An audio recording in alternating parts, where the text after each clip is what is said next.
তুমি কি কখনো কল্পনা করেছ একজন মা যার ঘরে জ্বলে না আগুন, যার সন্তান ক্ষুধায় কাঁদে, আর তবুও তিনি নিজের ইফতার অন্যকে দিয়ে দেন? আজ আমি তোমাকে শোনাবো এমন এক মায়ের কাহিনী যার নাম শুনলেই চোখ ভিজে আসে, যার রোজা শুধু উপবাস ছিল না, ছিল ত্যাগ, ছিল সবর, ছিল আল্লাহর উপর পূর্ণ ভরসা। তিনি হলেন ফাতেমা বিনতে মোহাম্মদ রাদিয়াল্লাহু আনহা, নবীজি সাল্লাল্লাহু আলাইহি ওয়াসাল্লামের সবচেয়ে আদরের কন্যা, জান্নাতি নারীদের সর্দারনী। কিন্তু দুনিয়ায় তার জীবন ছিল কষ্টে মোড়া, ক্ষুধায় ভেজা, ত্যাগে ভরা। আজকের কাহিনী মা ফাতেমা রাদিয়াল্লাহু আনহা কিভাবে রোজা রাখতেন। এ কাহিনী শুনলে তুমি শুধু শুনবে না, তুমি অনুভব করবে। তোমার বুকের ভেতর কিছু একটা কেঁপে উঠবে। মদিনার আকাশ তখনও ফজরের আলোয় ভেজা। মসজিদে নববীর মিনার থেকে আজানের ধ্বনি ভেসে আসছে, আসসালাতু খায়রুম মিনান নাওম। ফাতেমা রাদিয়াল্লাহু আনহা ঘুম থেকে উঠলেন। ঘরের এক কোণে বসে থাকা দুই শিশু, হাসান ও হুসেন, ক্ষুধার কারণে নড়ে চড়ে উঠছে। ঘরে কোনো খাবারের গন্ধ নেই, চুলায় আগুন জ্বলে না বহুদিন, এক মুঠো জবের রুটিও নেই আজ। তিনি নরম কণ্ঠে বললেন, বাবারা, আজ আমরা আল্লাহর জন্য রোজা রাখব। শিশু দুটি কিছু বুঝল না, কিন্তু মায়ের চোখে যে দৃঢ়তা তারা দেখল, তা তাদের চুপ করিয়ে দিল। হে আল্লাহ, এ কোন মা নিজে না খেয়ে সন্তানদেরও আল্লাহর পথে দাঁড় করাচ্ছেন? তার স্বামী আলী রাদিয়াল্লাহু আনহু তখনও কাজে যাননি। তিনি জানতেন ঘরে কিছু নেই। বললেন, হে ফাতেমা, আমি বাইরে গিয়ে কিছু কাজের চেষ্টা করি, যদি আল্লাহ দেন তাহলে ইফতারে কিছু হবে। ফাতেমা রাদিয়াল্লাহু আনহা মাথা নিচু করে বললেন, আল্লাহই রিজিক দাতা। এই একটি বাক্যে তার ঈমানের উচ্চতা বোঝা যায়। তিনি সারা দিন রোজা রেখে ঘরের কাজ করলেন, পানি আনলেন, সন্তানদের সান্ত্বনা দিলেন। আর প্রতিবার ক্ষুধার ঢেউ উঠলে তিনি বলতেন, ইয়া আল্লাহ, এই ক্ষুধা তোমার সন্তুষ্টির জন্য। এই ক্ষুধা যেন কিয়ামতের দিনে আমার নাজাতের কারণ হয়। সূর্য ডুবে গেল, আজান হলো। ঘরে মাত্র 3টি ছোট জবের রুটি, একটা আলীর জন্য, একটা ফাতেমার জন্য, একটা 2 শিশুর জন্য। হঠাৎ দরজায় শব্দ, আসসালামু আলাইকুম, আমি একজন মিসকিন, আজ সারাদিন না খেয়ে আছি।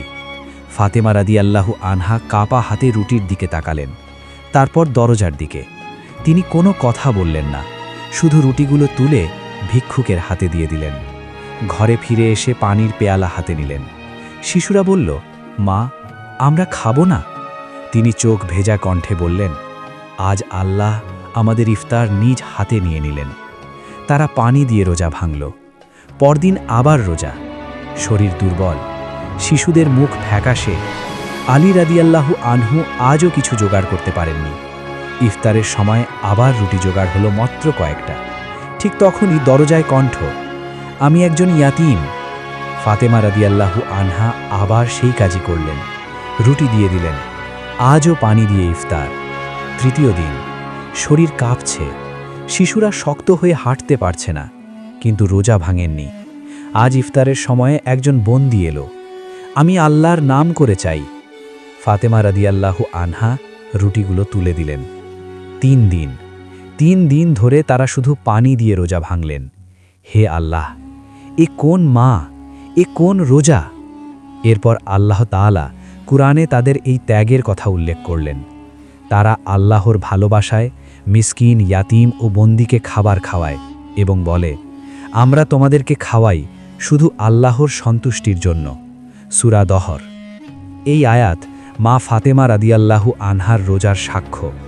তার রোজা মানে ছিল ক্ষুধা সহ্য করা, সন্তানকে ধৈর্য শেখানো, অন্যকে অগ্রাধিকার দেওয়া, আল্লাহর জন্য ত্যাগ, দুনিয়ার মোহ ছাড়ানো। তিনি যদি চাইতেন বাবার কাছে কিছু চাইতে পারতেন, কিন্তু তিনি চাইতেন না, কারণ তিনি জানতেন আসল সম্পদ দুনিয়ায় না, আখিরাতে। 3 দিনের সেই রোজার পর মদিনার বাতাস যেন বদলে গিয়েছিল। আকাশ জানত এই ঘরে এমন এক মা আছেন যার ক্ষুধা আল্লাহ কবুল করেছেন আমল হিসাবে। তিনি হলেন ফাতিমা বিনতে মোহাম্মদ রাদিয়াল্লাহু আনহা। কিন্তু তার জীবন এখানেই শেষ নয়। রোজা শুধু সেই 3 দিনের কাহিনী না, তার পুরো জীবনই ছিল রোজার মতো। সংযম, সবর, ত্যাগ আর আখিরাতমুখী। ফাতিমা রাদিয়াল্লাহু আনহার কাছে রোজা মানে শুধু না খাওয়া নয়, রোজা মানে চোখের রোজা, হারাম থেকে দৃষ্টি নামানো, কানের রোজা, গীবত না শোনা, জিহ্বার রোজা, অশালীন কথা না বলা, হাতের রোজা, কারো ওপর জুলুম না করা, হৃদয়ের রোজা, দুনিয়ার লোভ থেকে নিজেকে দূরে রাখা। তিনি বলতেন, যে রোজা শুধু পেটকে ক্ষুধা দেয় কিন্তু অন্তরকে বদলায় না, সে রোজা আল্লাহর কাছে পূর্ণ রোজা নয়। অনেক সময় রোজা রেখে ক্ষুধায় দুর্বল শরীরে তিনি বাবার ঘরে যেতেন। নবীজি তাকে দেখে বলতেন, আমার কন্যা, কি খবর? তিনি কখনো বলতেন না, আমি না খেয়ে আছি। তিনি শুধু বলতেন, আলহামদুলিল্লাহ। একদিন নবীজি দেখলেন ফাতিমা রাদিয়াল্লাহু আনহার মুখের রং বদলে গেছে। জিজ্ঞেস করলেন, তুমি কি রোজা রেখেছ? তিনি বললেন, হ্যাঁ বাবা, আর ঘরে ইফতারের কিছু নেই। নবীজি দোয়া করলেন, হে আল্লাহ, আমার কন্যাকে তুমি জান্নাতের খাবার দাও। সে মুহূর্তে এক বাটি খাবার নেমে এলো জান্নাত থেকে। হাদিসে বর্ণিত অলৌকিক ঘটনা। কিন্তু জানো আশ্চর্য কি, তিনি সে খাবারও অন্যদের ভাগ করে দিলেন। এটাই তার রোজার শিক্ষা, নিজের চেয়ে অন্যকে আগে রাখা। সময় চলে গেল। রাসূলুল্লাহ সাল্লাল্লাহু আলাইহি ওয়াসাল্লাম দুনিয়া থেকে বিদায় নিলেন। ফাতিমা রাদিয়াল্লাহু আনহার জীবন যেন হঠাৎ অন্ধকার হয়ে গেল। তিনি বলতেন, বাবা ছাড়া দুনিয়া অন্ধকার। তিনি চোখের পানি থামাতেন না। সেই বছর রমজান এলো। তিনি রোজা রাখলেন, কিন্তু ইফতারের সময় বাবার কথা মনে পড়ে কান্নায় ভেঙে পড়তেন। বলতেন, হে আল্লাহ, যার জন্য আমি রোজা রাখি তিনি তো চলে গেছেন, এখন শুধু তুমি আছো। তিনি তখন অসুস্থ, শরীর ভেঙে যাচ্ছে, তবু রোজা ছাড়েননি। আলী রাদিয়াল্লাহু বললেন, তুমি তো দুর্বল হয়ে গেছ। তিনি বললেন, আমি বাবার মতোই আল্লাহর সামনে দাঁড়াতে চাই। তার শেষ রোজাগুলো ছিল সবচেয়ে কষ্টের আর সবচেয়ে মূল্যবান, কারণ এগুলো ছিল বিদায়ের রোজা। মৃত্যুর কিছুদিন আগে তিনি আলী রাদিয়াল্লাহু আনহুকে বললেন, আমার কবর যেন রাতে দেওয়া হয়। আমি চাই না মানুষ আমাকে দেখতে আসুক। আর বললেন, আমি আল্লাহর কাছে রোজা আর নামাজ নিয়ে যেতে চাই। আমার দুনিয়ার কিছু লাগবে না। হে আল্লাহ, এ কোন মেয়ে, এ কোন মা, এ কোন বান্দি!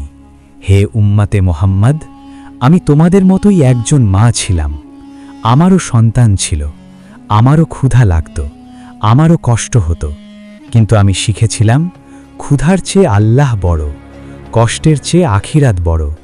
তোমরা যখন রোজা রাখো শুধু না খেয়ে থেকো না, তোমরা ত্যাগ শেখো, দয়া শেখো, আল্লাহকে ভালোবাসা শেখো। যদি আমার রোজার কাহিনী তোমার চোখ ভিজায়, তবে সেই চোখের পানি আল্লাহর কাছে কবুল হবে। আমি চলে যাচ্ছি, কিন্তু আমার রোজার শিক্ষা তোমাদের মাঝে রেখে যাচ্ছি। আজ যদি মা ফাতিমা রাদিয়াল্লাহু আনহা আমাদের মাঝে থাকতেন, তিনি হয়তো বলতেন, তোমরা অনেক খাবার রেখে রোজা ভাঙো, আমি এক ঢোক পানি দিয়ে ভেঙেছি। তোমরা অভিযোগ করো, আমি কৃতজ্ঞতা করেছি। তোমরা ক্লান্ত হও, আমি ত্যাগকে ভালোবেসেছি।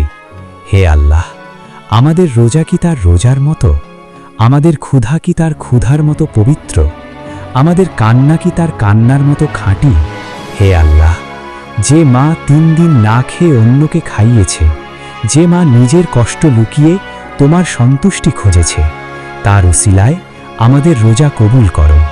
আমরা তো পারি না তার মতো রোজা রাখতে, কিন্তু তার গল্প শুনে আমাদের চোখ ভিজেছে। এই চোখের পানি যেন আমাদের জন্য মাফের কারণ হয়। আমিন।